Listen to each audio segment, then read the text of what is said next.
Allahumma sholli ala Muhammad. Allahumma sholli ala Muhammad.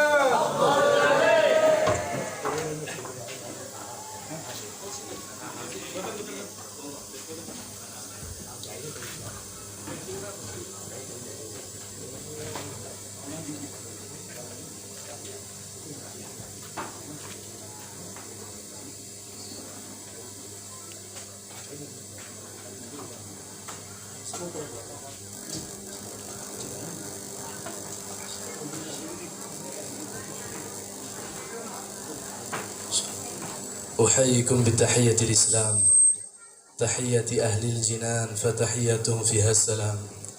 السلام عليكم وعليكنا ورحمة الله تعالى وبركاته. بسم الله والحمد لله وأشهد أن لا إله إلا الله وحده لا شريك له وأشهد أن سيدنا محمدا عبده ورسوله لا نبي بعده.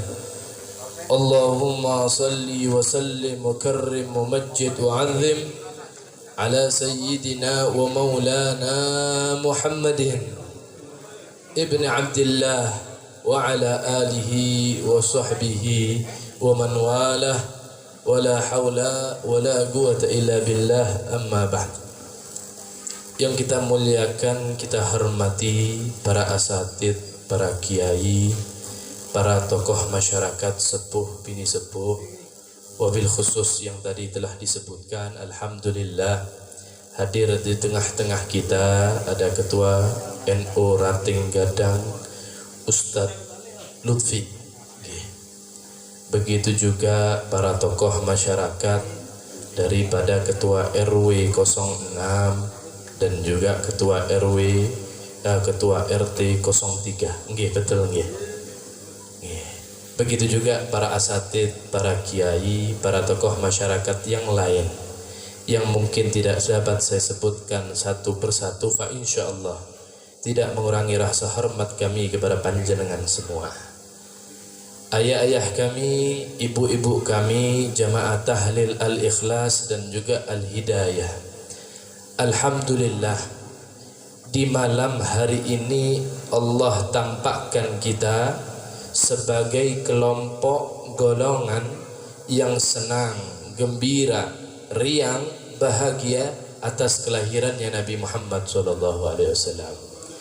Karena kelompok yang demikian sejak kelahiran Nabi sampai detik ini berlalu 100 tahun, 400 tahun, 600 tahun, 1000 tahun, 1500 tahun yang lalu kelahirannya Nabi sampai detik ini. Gak ada satupun cerita maupun riwayat di kitab apapun maupun dibawakan oleh siapapun bahwasannya ada orang celaka, sial, hina karena membuat perayaan maulidnya Nabi SAW. Gak ada yang demikian. Yang justru banyak dan luar biasa kisah dan pengalaman serta riwayat hidup mereka-mereka yang gembira atas kelahirannya Nabi SAW dapat kemuliaan, dapat keluhuran, dapat ketinggian dan mendapatkan manfaat yang luar biasa dalam kehidupannya. Sampai-sampai diceritakan di dalam kitab Syaraful Amjad fi wujubi mahabbati Sayyidina Muhammad. Dulu ada seorang pemuda suka nebar onar, bikin maksiat, suka berlaku mungkar. Ya bahasa kita preman kampung, suka malakin orang, zalimin orang. Tahu-tahu datang bulan Maulud, datang bulan Rabiul Awal, nih preman pulang ke rumahnya. Tahu-tahu dia mandi, dia cuci pakaiannya yang dulunya lusut, kotor, jelek, bau, diganti sama dia pakai pakaian terhormat seperti yang kita pakai. Dia datang bulan Maulud, dia pergi ke rumahnya, dia mandi, benar-benar bersihin semuanya, badannya dibersihin, pakaiannya dibersihin. Dia pakai pakaian yang terhormat dan yang lebih luar biasa, dia tobat. Dia tobat di bulan Maulid ini, dia tobat. Dan yang lebih luar biasa lagi, dia kumpulin teman, sanak famili, kerabat, tetangganya dia kumpulin, dia bikin perayaan maulidnya Nabi SAW. Nih orang nih pemuda di kota Basrah sudah dipandang sebelah mata sama penduduk Basrah. Tapi karena bikin maulid ya hadir aja dah. Tahu-tahu belum lama dia taubat baru beberapa hari. Nggak imbang dengan kemungkaran, kemaksiatan yang dia lakukan sepanjang umurnya dia. Tahu-tahu dia meninggal dunia. Dia mati. Orang-orang nih kita kalau ketemu sama preman yang suka gangguin, suka malak, suka zalim, kalau dia meninggal innalillah apa alhamdulillah? Alhamdulillah. Senang, orang-orang gembira. Akhirnya tumpes tuh pemuda. Mati juga tuh pemuda. Dari senangnya warga karena dia meninggal, gak ada yang mau ngurus jenazahnya, dibiarkan. Gak dimandiin, gak dikafanin, gak disolatin, gak dikubur, dibiarin saja. Tahu-tahu datang panggilan, suara tanpa wujud. Bahasa kitabnya hatif. Suara yang menguluk satu kota, satu Malang dengar. Ya ibarat satu kota Malang dengar semua. Kalimat tersebut menyeru, ya ahlal Basrah ishhadu wahdiru. Wahai penduduk kota Basrah. Setiap orang di kota Basrah dengar kalimat demikian. Wahai penduduk Basrah, saksikanlah dan hadirlah pemakaman daripada pemuda tersebut. Fa innahu waliyun min awliyaillah, karena sungguh pemuda tersebut adalah seorang kekasih dari kekasihnya Allah. Wa innahu azizun indi, dan dia memiliki ketempat yang mulia di sisiku. Serentak satu kota keluar rumahnya, tanya, ente dengar? Iya saya dengar. Ente dengar? Ente iya. Ayo dah kita urus jenazahnya. Diurus jenazahnya. Setelah diurus, dimandiin, dikafanin, disolatin, dikubur, malam harinya orang-orang penduduk Basrah pada mimpi ketemu pemuda tersebut. Orang-orang pada mimpi di kota Basrah. Jumpa sama pemuda tersebut, mereka lihat nih pemuda dalam keadaan riang, bahagia, senang, gembira, seakan-akan dirahmatin dan diampuni sama Allah. Bingung. Kita saksi atas kebiadaban ini hamba. Kita saksi atas kerusakan ini seorang pemuda. Tapi kenapa dalam mimpi ini kita lihat kok nih pemuda dalam keadaan nikmat, bahagia. Ditanya sama orang-orang di dalam mimpinya, bimanil tahadil fadilah, dengan apa wahai pemuda kau dapat keutamaan kemuliaan yang demikian? Kata pemuda tersebut, lita'zimi bimaulidin Nabi SAW, karena pengagungan saya atas kelahirannya Nabi Muhammad SAW. Gak imbang, amal baik sama amal buruknya gak imbang, tapi tetap Allah rahmati dan ampuni karena pernahnya dia senang, gembira atas kelahirannya Nabi Muhammad SAW. Bahkan seorang imam, seorang tokoh besar dari negeri Yaman bernama Al-Syekh Al-Imam Al-Yafi'i Al-Yamani.